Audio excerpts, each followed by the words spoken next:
और अभिषेक दत्त हमारे साथ मौजूद हैं कांग्रेस पार्टी से। अभिषेक, आप कुछ ऐड करना चाह रहे थे। कुल मिलाकर गलती किसकी और जनता को खामियाजा क्यों भुगतना पड़ रहा है, ये एक बड़ा सवाल। भाई, आपने जो बात डिप्लोमेसी करी कि कुछ फॉरेन रिस्पॉन्सिबिलिटीज थी, मैं आपके तथ्य को सही करना चाहता हूं। बताइए। जब तक हमारे देश में 6 करोड़ लोगों को वैक्सीन लगी थी, उस समय तक हम 6 करोड़ वैक्सीन एक्सपोर्ट भी कर चुके थे।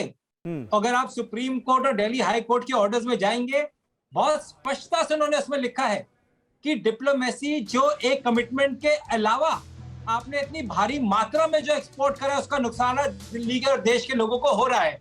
आप जागे दिसंबर में, और कहीं स्टडीज, यहाँ तक कि जो हमारी गवर्नमेंट ऑफ इंडिया के सीनियर जो लोग हैं वो भी गवर्नमेंट को कह रहे थे कि हमारे यहाँ सेकंड वेव आएगी, हमारे यहाँ पे अरेंजमेंट करना चाहिए, परंतु उसको नजरअंदाज करते हुए, प्रायोरिटीज को बदलते हुए आपने इस पर काम करा। अगर आप समय पर काम करते, मार्च के लॉकडाउन के बाद जब मई, जून, जुलाई, अगस्त में विदेशी कंट्रीज जब अपनी वैक्सीन को ऑर्डर कर रही थी, उसको लेके सीरियस है, तो आप सीरियस नहीं थे, आपने उसको बिल्कुल भी तवज्जो नहीं दिया। उसका नुकसान आज हो रहा है। मैं आज भी कहूंगा कि आज भी देश को बचाने के लिए वैक्सीन बहुत ज्यादा जरूरी है। केंद्र सरकार को बहुत क्लैरिटी के साथ इस पे काम करना चाहिए, और कई अच्छे बुद्धिजीवी अगर आपको एडवाइस देते हैं, उसको समझना चाहिए। आज आप वही काम कर रहे हैं जो डॉक्टर मनमोहन सिंह जी ने आपको कहा था। और अगर आप राज्य सरकारों को अनुमति दे रहे हैं इंपोर्ट करने की, तो आपको ये ईमेल भी लिखनी चाहिए फाइजर को और बाकी कंपनीज को कि अगर पंजाब सरकार, दिल्ली सरकार, छत्तीसगढ़ सरकार कोई भी आपको ईमेल लिखती है, तो आप उसको ये हमारी तरफ मत भेजिए। आज प्रॉब्लम क्या है कि अपनी गलती को कैसे छुपाया जाए और गलती की बॉल को किसी दूसरे के कोर्ट में कैसे जाए, जिससे मर हमारे देश का आम आदमी रहा है। राजीव बब्बर साहब, आप जवाब दे दीजिए। आम आदमी पार्टी और कांग्रेस दोनों के सवालों का फिर घूम फिर कर वही बात आ गई कि दोनों कंपनियों के ऑर्डर फुल हो गए। पहले अगर देते तो शायद मिल जाती वैक्सीन। देखिए बड़ी इंटरेस्टिंग चीज है। पहले आम आदमी पार्टी के भाई की झूठ सबको बता दूं। 26 अप्रैल को ये चिट्ठी लिख रहे हैं कोवैक्सीन को, जिसमें इन्होंने कहा कि वी इंटेंड टू बाय, कोई ऑर्डर नहीं है, कोई पैसा नहीं है। और जो सबसे खतरनाक चीज है जिसकी जांच होनी चाहिए, वो कंपनी इनको रिप्लाई करती है 9 मई को कि हमारे को आपका चिट्ठी जो है वो 7 मई को मिली है।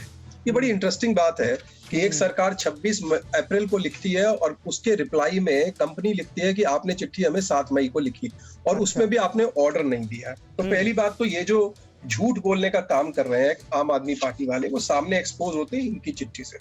अब जहां तक मेरे बड़े भाई कांग्रेस के साथी ने जो बात बोली, जो आपने भी अभी एक्सप्लेन किया बहुत अच्छे से, जो WHO का कोवैक्सीन प्रोग्राम था और जो रॉ मटेरियल का कमिटमेंट था कोविशील्ड का, उसके तहत जो एक्सपोर्ट होना था वो एक्सपोर्ट हुआ। उसके अलावा डिप्लोमेसी में 1 करोड़ के करीब जो है वो, लगभग 1 करोड़ के करीब जो है वो डोज दी गई। जब देश कोई इंटरनेशनल काम करता है तो उसकी कुछ जिम्मेवारी भी होती है। आज उसी के कारण तो इतनी मदद हमको बाकी देशों से मिली।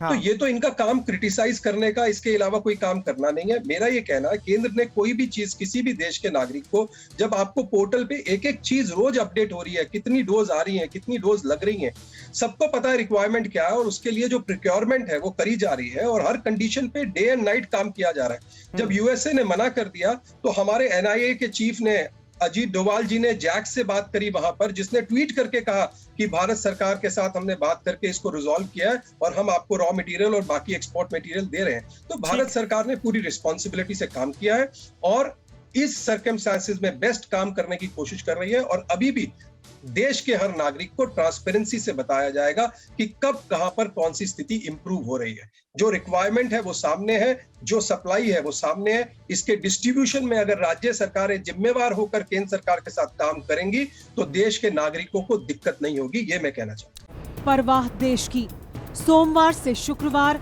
रात 10 बजे TV9 भारतवर्ष पर।